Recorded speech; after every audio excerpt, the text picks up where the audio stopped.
inside the mic. Ouch. What's wrong, Marty? Oh, I had my headphones turned up a little hot there. You like it a little hot. Yeah, boy, not that hot. It's hot in here. Speaking of hot, it's been like 100 degrees here in good old South Dakota. Yeah.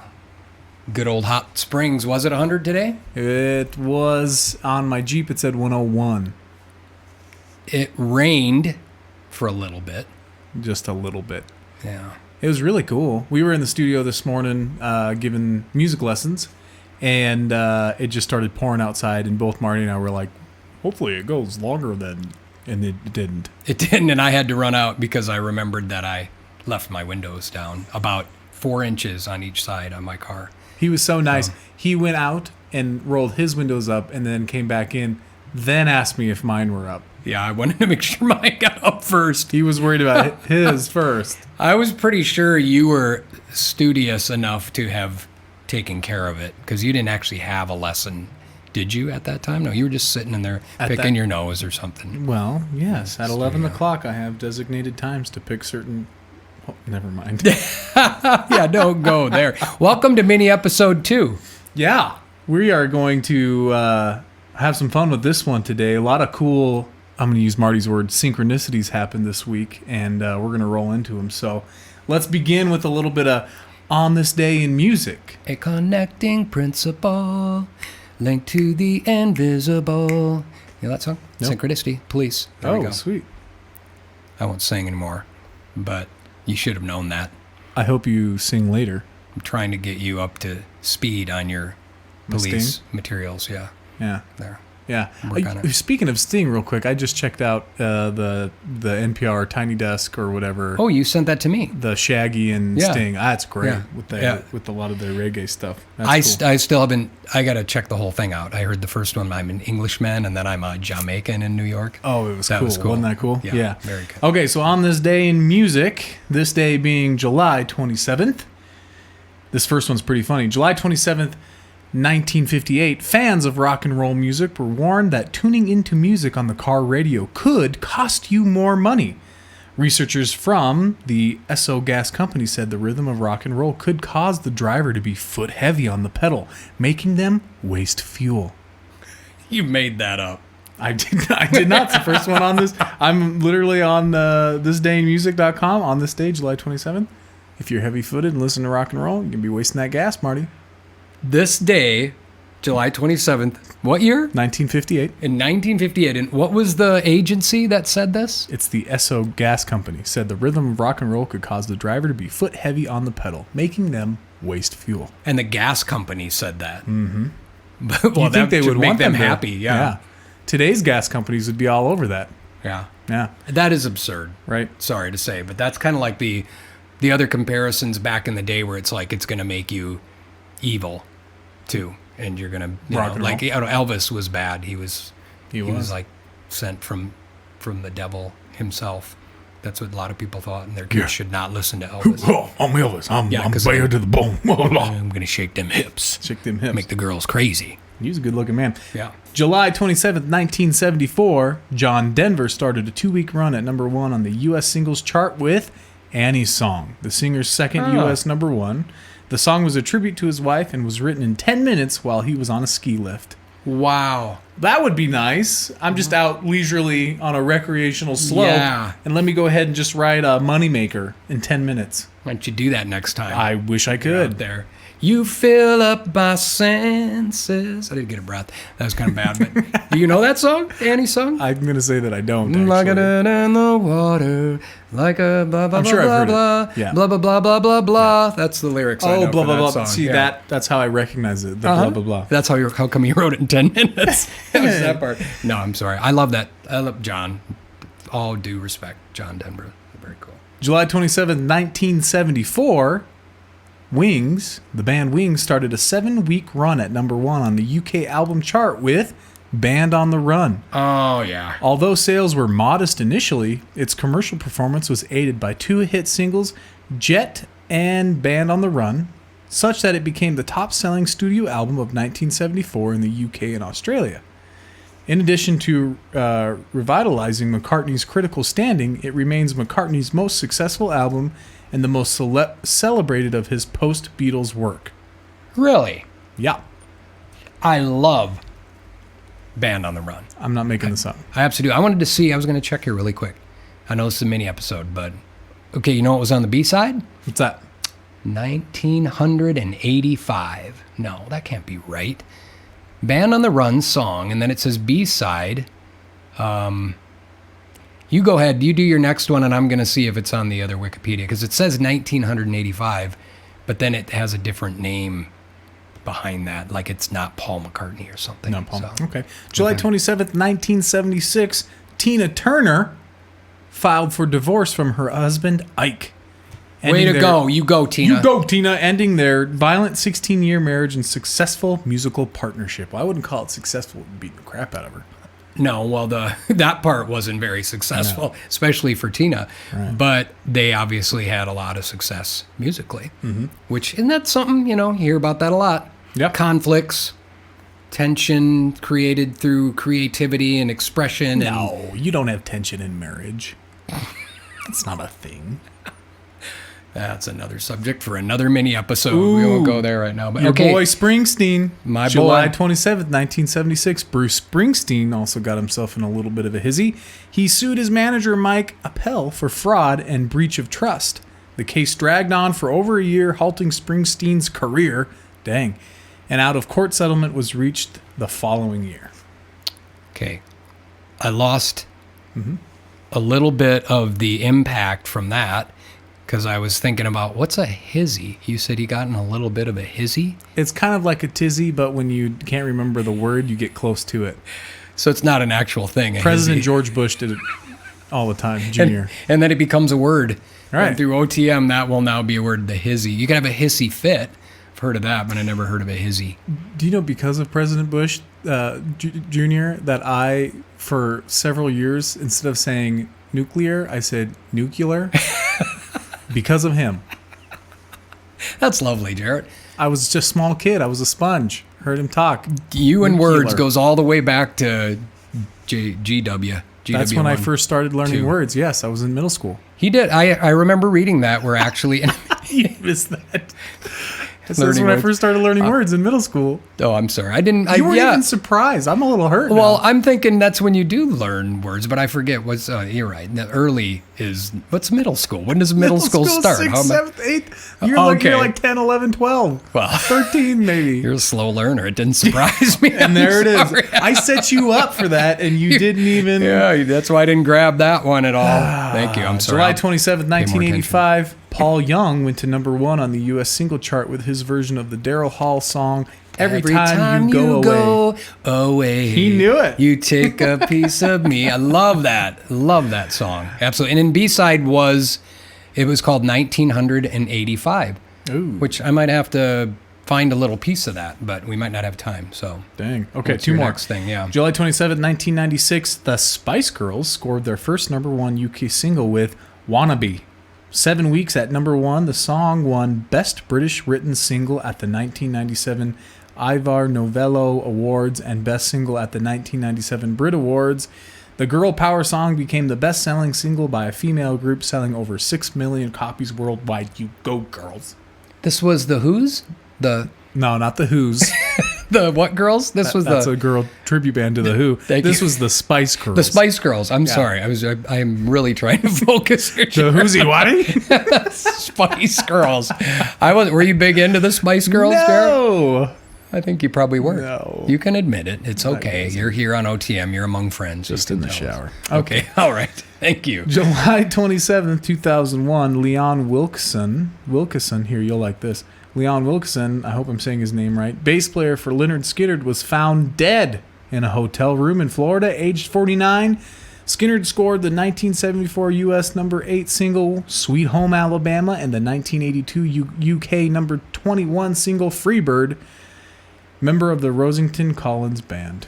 I don't know why they decided to throw that Which in one there. was found dead? Which Leon Wilkeson, the Leon bass Wilkeson, player. The bass player. Okay. It So doesn't say he a didn't cause die. of And did he die before the plane crash? I don't know. This is in 2001, so I assume so. Oh yeah. Yeah. Okay. Thank you. Sorry.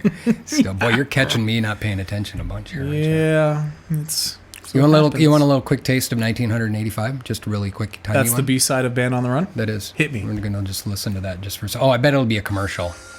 Dang it. That's how that works. Thanks, YouTube. You got something else you want to... At least we didn't hear I the can do commercial. another one. There's another commercial. Yeah, they're getting you now. Okay, here we go. God. Okay, July go ahead. 27th, 2002, Mariah Carey checked herself into an undisclosed hospital suffering from extreme exhaustion.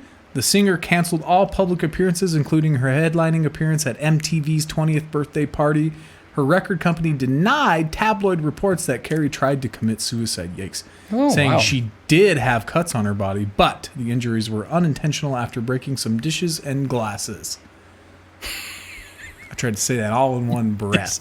Dishes and glasses is what happened. They just went flying around the kitchen, and shrapnel and shards were flying through the air and sliced her skin. Mm-hmm.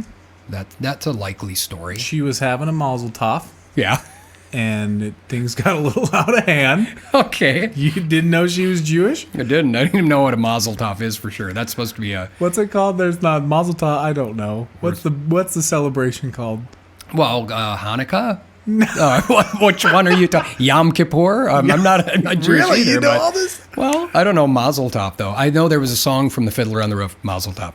But anyway, where's my red buzzer? I should be buzzing us right now, I tell you. Exactly. Okay, do you got the B-side? That's a lot. A lot happened in on this day. Yeah. Throughout the years in music history. Here we go. I'm going to turn it up now. This is just a piece of 1985. Huh. Not familiar. Let me hold it up here quick. And I even had a Wings live double album thing with a lot of stuff, and I don't think I ever heard this. That's why it was a B-side. I guess it's an instrumental. Here we go. That's probably 30 seconds right there. I think I kind of recall hearing that song before. We'll have to revisit that later. Maybe we'll cover 1985. Sweet. Not sure why. What year was that? That was the Band on the Run. That was 19... Hang on a minute. Because that was in the 70s. 1974. You were right. Yeah, and so they wrote a song called 1985. I'll have to listen to lyrics, figure out what they were trying to... from the future. They were. Where we're going. Thank you. We won't need roads. What's that from? Back to the Future. Okay, thank you. Was that the doc? That was Doc, yeah. Okay, moving on. We got some shout-outs. I promised... well, let me just segue into this. Okay. Have you ever played... Segue. Ultimate Frisbee, Marty? I have not. I've done Frisbee golf, but I've never played Ultimate Frisbee. Okay, well, I've never done Frisbee golf, but Ultimate Frisbee is a great workout, cardio, and you throw this plastic disc. It's pretty cool. Anyways, did it with some friends from church, and they asked if I would do a shout-out because they are avid listeners. So this goes out to my Ultimate Frisbee crew. Yo! Mike Molitor. Who is just an awesome guy, and he was an English teacher. I'm going to say is an English teacher. He's just awesome, and he has such admiration for Shakespeare. And we were talking.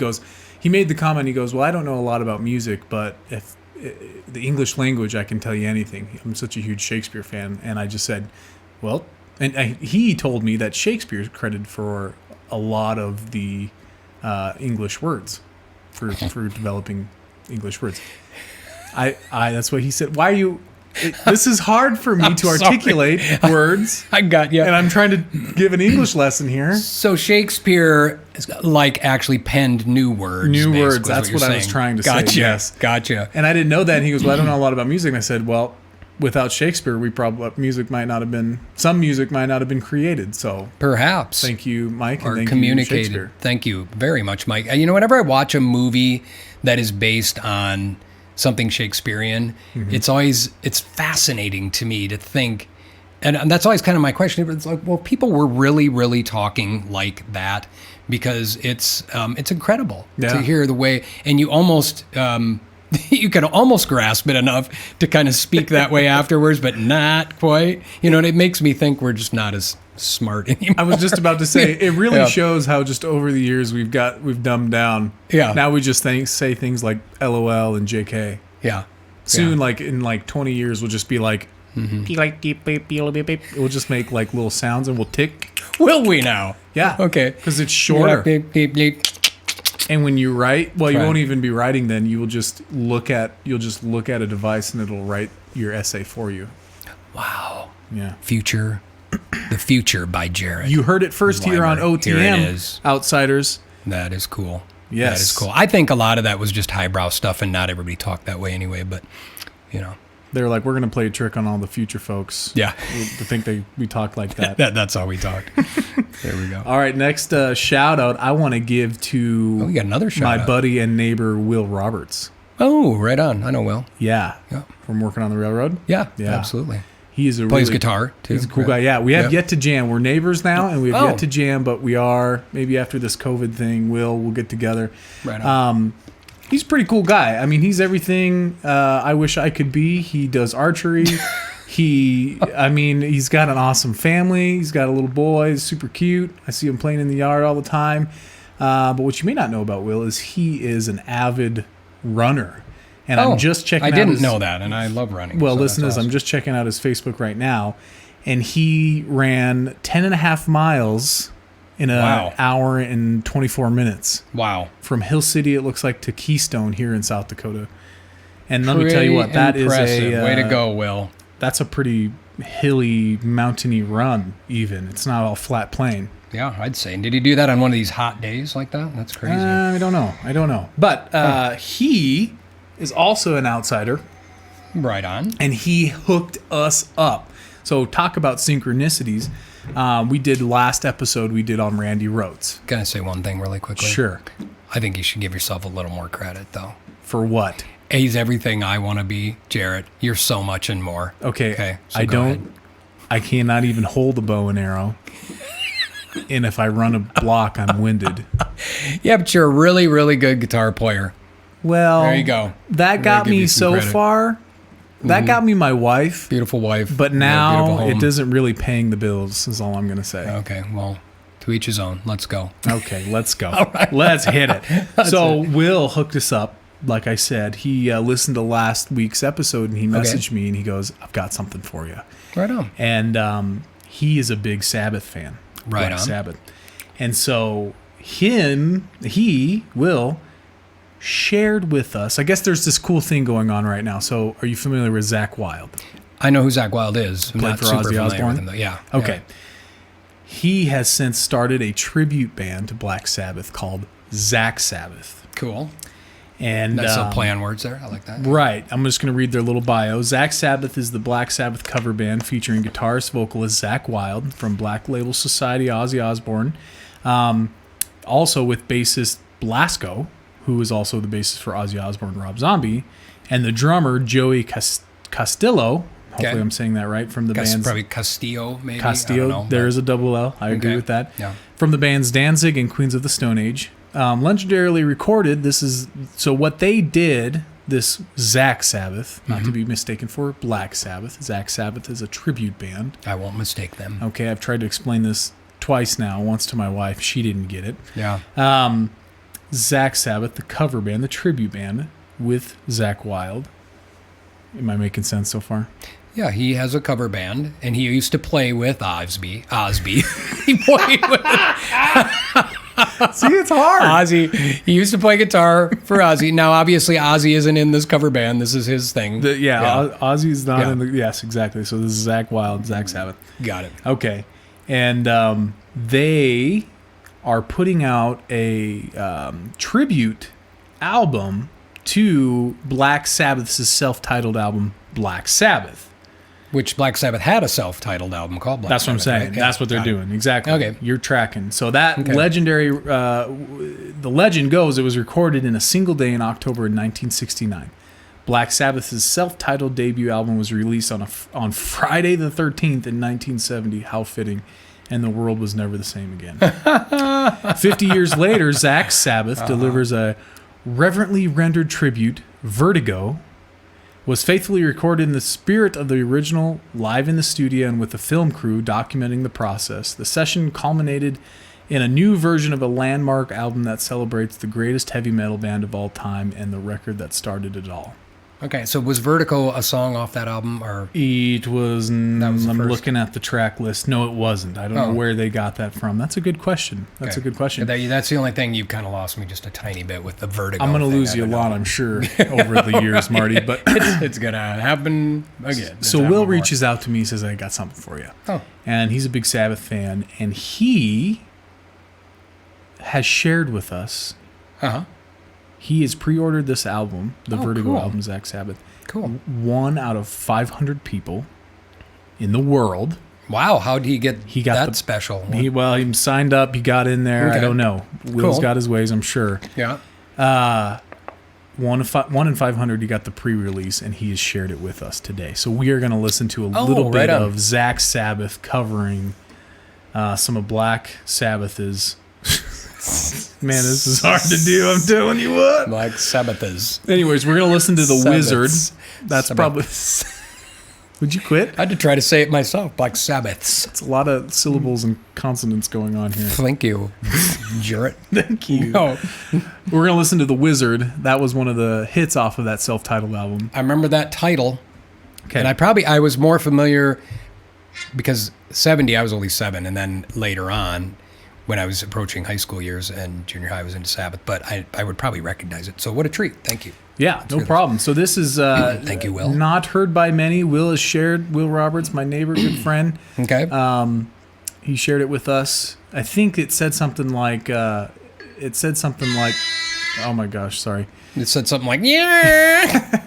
It said something like it's going to come out. It's the cover album is going to come out sometime in the fall. Oh, okay. So they're it's gonna quite do- a little bit, couple months advance release. So, Yeah, they're going to come out. And then they're going to do a European tour. I think is what I saw on Zack Sabbath's Facebook page. Right on. Don't quote me on that. But okay, so if anybody's familiar with the Wizard, it starts out with like a harmonica sound. So we're going to listen to a little bit of that, and then I'm going to fast forward to where we can hear Zakk Wylde covering some of the vocals. So here we go. Okay.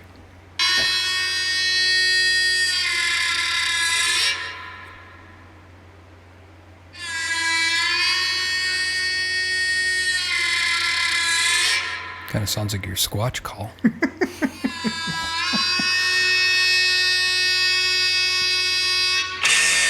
Oh, yeah.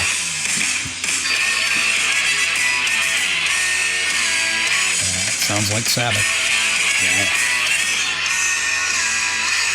I mean, that's just gut busting. Yeah. That's what we call a gut busting riff. That they were like, totally groundbreaking, obviously.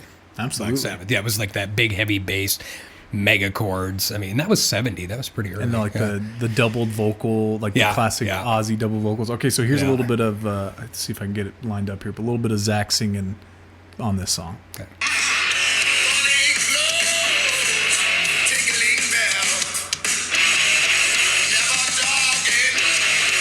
Wow. Sounds very Ozzy. Yeah. I mean, I might have upon first listen, when that hit my ear, I might have thought that was Ozzy. I hope So, I'm not yeah. wrong, but if you look on the biography, it says Zakk is the guitarist and vocalist. So I assume that's him singing. Will, let me know if I'm wrong. If that's Ozzy, that's even cooler. But it sounds like it sounds like him, but it sounds a little different. I'm thinking it's Zakk Wylde. I would think if it's a tribute, then yeah, they're not going to enlist Ozzy to do it, and he's supposed to be dealing with some I think just Parkinson's, right? Parkinson's stuff right now. So sad deal. Yeah, find out though. But that's what I got for the Okay. mini episode, brother. What you bring? What you bring to the table? I just want to. I wish maybe we can do that in editing, but you did that Sasquatch call. Yes. So quickly, I just wanted to hear what they sounded like when they actually do it on their show Finding Bigfoot. I did. Did you say perfect- somebody had mentioned they heard you and they thought it was pretty good? Oh my gosh, yeah. So at Ultimate Frisbee, they were all like, "Dude, your Sasquatch call was on point." Okay, you can do yours again and then we'll Yeah, let me see. do one. You have to kind of stretch the esophagus to get ready. Oh my. Most Bigfoot, most Yeti have big necks. Okay. Now, if you ask a doctor, they might suffer from sleep apnea, but they've got big necks. So here it goes. Ready? Thank you for that. Wow. That hurt as much as last time it did. But look at that. It didn't even redline, I don't think. I don't think so. Okay, well, I think yours, I'm going to listen to theirs now. Yours was maybe shorter, but let's see here. Here we go. Compare and contrast.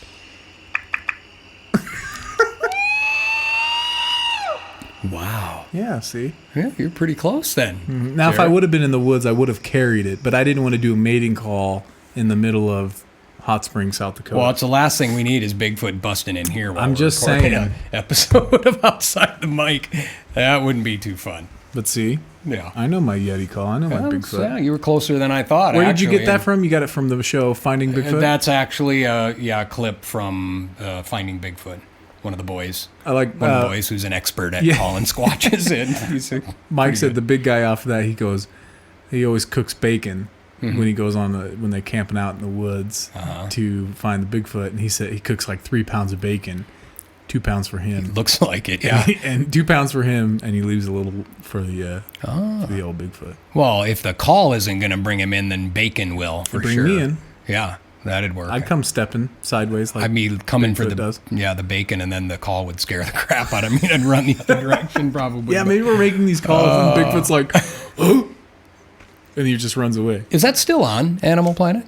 I have no idea. I wonder. I haven't watched it. I mean, how many years can you convince people that you're that close to finding Bigfoot? I'm not sure. So yeah. All right. Well, we're gonna go. We're gonna have to wrap this up in under 30 to be a mini episode. Woo! We're getting pretty close now, but we were gonna go out today with a song, and instead of taking something from the first mini episode, we of course did kind of a little Green Day tribute and covered their song "Good Riddance," and we thought we would throw something at you that's an original that Jarrett and I have played on over the years. Well, let's just back up real quick. Okay. Marty, being the exceptional songwriter that he is, he wrote this song. I have the honor and privilege to just jam on it. Well, thank you, Jarrett. But that's very kind of you. I actually set the record straight. I wrote this song, and the only thing really, there wasn't any kind of a tear-jerking story or anything about it, but I just happened to write it when I was picking up a guitar, and I was messing around on a guitar. And usually, obviously, I write on the keyboard.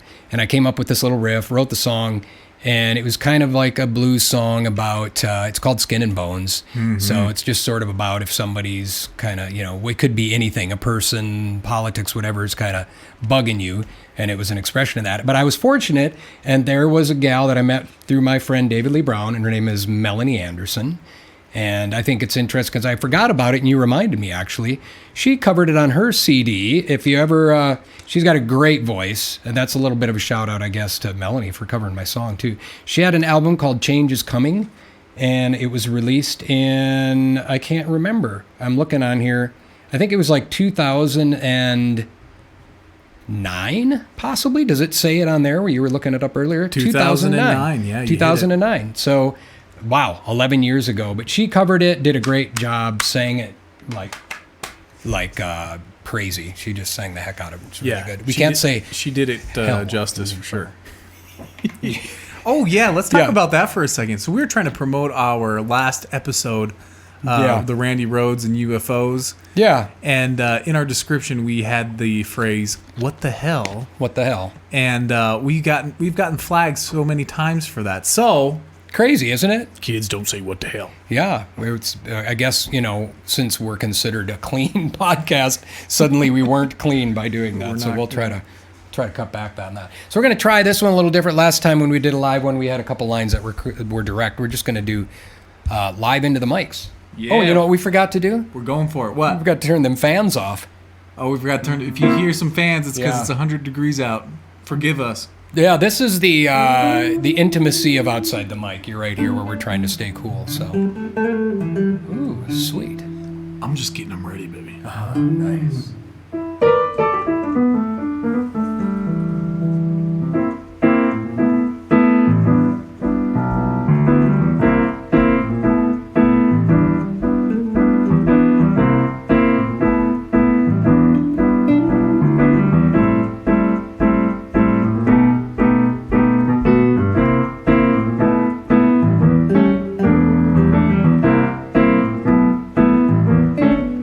I got the skin that I'm wearing, wraps me up, keeps me warm inside. I got some pretty thick skin, just the thing that gets me out of this mess that I'm in. Never lose, I can't win, it's a sin, but I keep on playing again and again and again.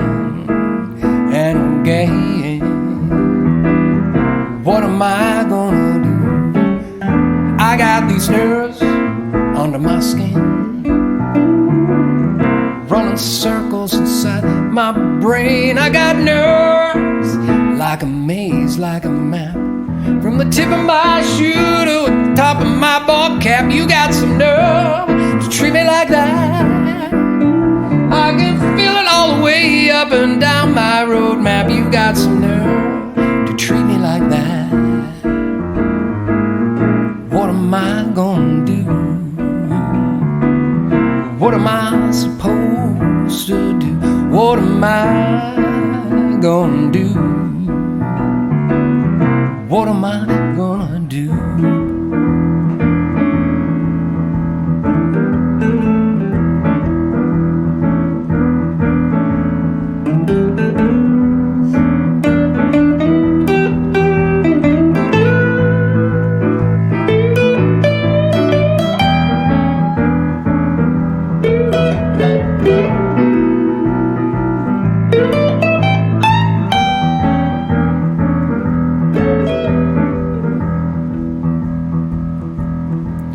I caught a bone when you were throwing. It was all that I could chew. Got a bone in my back too, from the top of my atlas to where my sacred grew. I got a bone to pick with you, and it's not a soup bone, but it gets me in a stew. I got a bone to pick with you, yeah. That's what I'm gonna do. Hey, that's just what I'm gonna do. Pick a bone with you, that's what I'm gonna do. Pick a bone when I do, babe, I'm gonna feel just like new. I got a bone to pick with you. Oh, oh, got a bone to pick with you. I got a bone to pick with you. I got a bone to pick with you. I got a bone to pick with you.